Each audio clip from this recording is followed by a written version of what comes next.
आईने हिंदी के एक नए एपिसोड में आपका स्वागत है। इस वीडियो में हम बात करने वाले हैं गैस टरबाइन एस्टेब्लिशमेंट से आई रिपोर्ट के बारे में, जहां पर जीटीआरई ने कावेरी इंजन की टाइमलाइन को लेकर एक महत्वपूर्ण जानकारी साझा करी है। जहां पर उन्होंने कहा है कि 6 से 7 वर्ष में कावेरी 2.0 को तैयार कर दिया जाएगा। ये काम कैसे होगा, आइए इसके बारे में चर्चा करते हैं। पिछले कुछ दिनों से जेट इंजन को लेकर के रक्षा मंत्री से लेकर डीआरडीओ चीफ ने भी बड़े बयान दिए हैं, और कल जीटीआरई के जो डायरेक्टर हैं उन्होंने भी एक बड़ा बयान दिया था जो कि एमका इंजन को लेकर के था, जहां पर उन्होंने स्पष्टीकरण में कहा था कि एडवांस मीडियम कॉम्बैट एयरक्राफ्ट के लिए जीटीआरई जो इंजन विकसित कर रही है वो 110 किलो न्यूटन नहीं बल्कि 120 किलो न्यूटन क्लास का होने वाला है। लेकिन आज जीटीआरई के ऑफिशियल ने मीडिया से बात करते हुए कंफर्म कर दिया है कि ऑर्गेनाइजेशन इस चीज को लेकर कॉन्फिडेंट है कि वो तकरीबन 6 से 7 वर्षों के टाइम पीरियड में जो कावेरी 2.0 है उसको विकसित कर सकते हैं। लेकिन उन्होंने एक बात और स्पष्ट तौर पर कही है। उन्होंने कहा कि जीटीआरई कोई जादू नहीं कर सकती, जीटीआरई के पास कोई चमत्कारिक शक्तियां नहीं है, इसके लिए भारत सरकार का उन्हें पूरा समर्थन भी चाहिए होगा। उन्होंने कहा, फंड्स और टेस्टिंग फैसिलिटी हमारे लिए सबसे बड़ा हर्डल रही है हमेशा से। फंड्स काफ़ी धीरे रिलीज किए गए। इसके अलावा टेस्टिंग फैसिलिटी का जो अभाव है, इसके चलते कावेरी प्रोग्राम काफ़ी ज़्यादा डिले को फेस किया। उनका मानना है कि अगर हमारे पास सारी फैसिलिटीज़ होती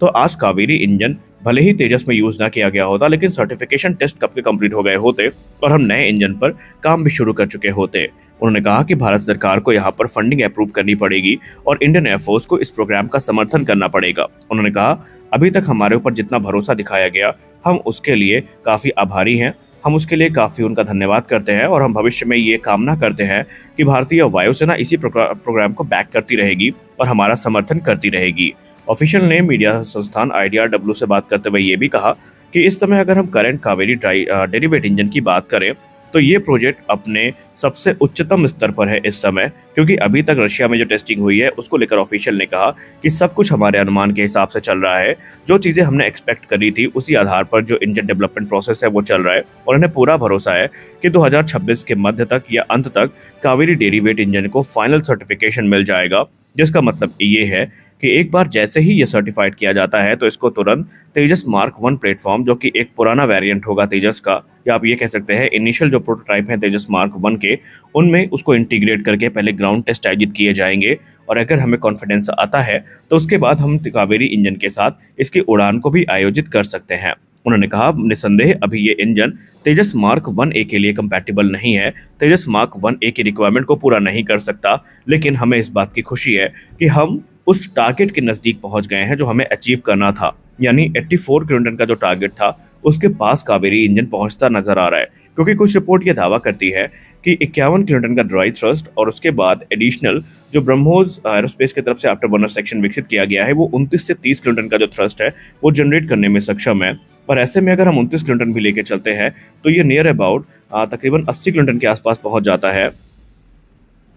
जो कि लगभग उस बेंचमार्क के करीब है जो तेजस मार्क 1A के लिए चाहिए। उन्होंने कहा कि अभी हम ये तो नहीं कह सकते कि कावेरी का करंट कॉन्फ़िगरेशन हमें तेजस मार्क 1A में देखने को मिलेगा, लेकिन वो इस चीज़ के लिए कॉन्फिडेंट है कि हम 5 से 7 वर्षों में जो कावेरी 2.0 का डेवलपमेंट है वो पूरा करने के लिए सक्षम है। और उनका भरोसा है कि कावेरी 2.0 के लिए हमने अभी तक जो अध्ययन किए हैं उसके अनुरूप हमारे पास वो टेक्नोलॉजिकल मैच्योरिटी है जहाँ पर हम इस काम को पूरा कर सकते हैं। लोगों के मन में अगर ये संदेह है कि जीटीआरई इसमें भी दशकों का समय लगाएगी, तो ऐसा नहीं है, क्योंकि कावेरी इंजन हमारे लिए पूरी तरीके से नया था। हमने जब शुरुआत पे काम किया तो हमें इसका कोई अनुभव नहीं था, हमारे पास जरूरी इंफ्रास्ट्रक्चर भी नहीं थे, लेकिन धीरे धीरे सारी चीजें आती जा रही है और हम इस चीज को लेकर कॉन्फिडेंट होते जा रहे हैं। हालांकि उन्होंने ये भी कंफर्म कर दिया है कि अभी मीडिया में जो थ्रस्ट कॉन्फ़िगरेशन को लेकर बात चल रही है उसमें अभी असमंजस्य की स्थिति बनी हुई है, क्योंकि अभी तक कावेरी 2.0 का जो थ्रस्ट स्पेसिफिकेशन है वो फ्रोजन नहीं है, यानी कि अभी कंफर्म तौर पर नहीं कहा जा सकता कि कितना होगा। लेकिन ऑफिशियल ने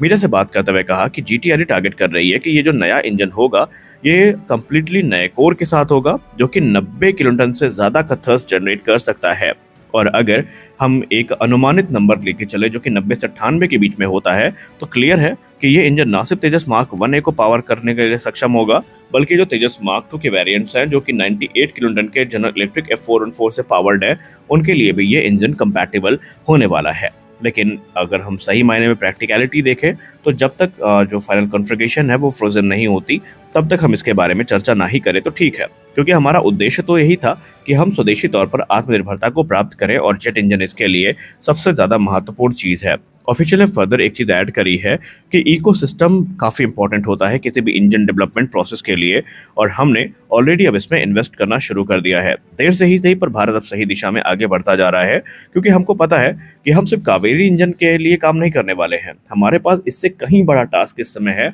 और वो है एडवांस मीडियम कॉम्बैट एयरक्राफ्ट के लिए इंजन को विकसित करना। हालांकि हमारे पास वो एक्सपर्टीज आती जा रही हैं, लेकिन इंफ्रास्ट्रक्चर के अभाव में अभी भी जीटीआरई फंसी हुई है। लेकिन उनको इस चीज़ का भरोसा है कि आने वाले भविष्य में ये सारी समस्याओं का निदान भी स्वदेशी तौर पर होगा, और हमारे पास एक हाई एंड इकोसिस्टम होगा जहां पर हम नेक्स्ट जनरेशन इंजन का निर्माण कर रहे होंगे। जीटीआरई इस समय इच्छुक है इस चीज़ को लेकर के, और जीटीआरई के तमाम साइंटिस्टों ने ये बात मानी है कि उनका एक ड्रीम है कावेरी इंजन को तेजस में देखना, और जीटीआरई अपने इस ड्रीम को पूरा करने के लिए दिन रात एक कर रही है। जीटीआरई के ऑफिशियल ने खुद भी ये कहा है कि जीटीआरई इस चीज़ को लेकर इच्छुक है कि कावेरी डेरिवेटिव इंजन को पुराने तेजस में इंटीग्रेट किया जाए, ताकि इसकी रियल वर्ल्ड जो टेस्टिंग है वो हो सके। ये मूव काफ़ी क्रूशल होगा, क्योंकि यहाँ पर जो कैपेबिलिटी है इंजन की रियल वर्ल्ड कंडीशन में, उसको वैलिडेट किया जा सकेगा, और अगर सब कुछ सही रहा तो भारत एक ऐसा इंजन बना लेगा जो कि भारत की तमाम समस्याओं का निदान करने में सक्षम होगा। खैर, हमारे लिए ये एक एम्बिशियस गोल है,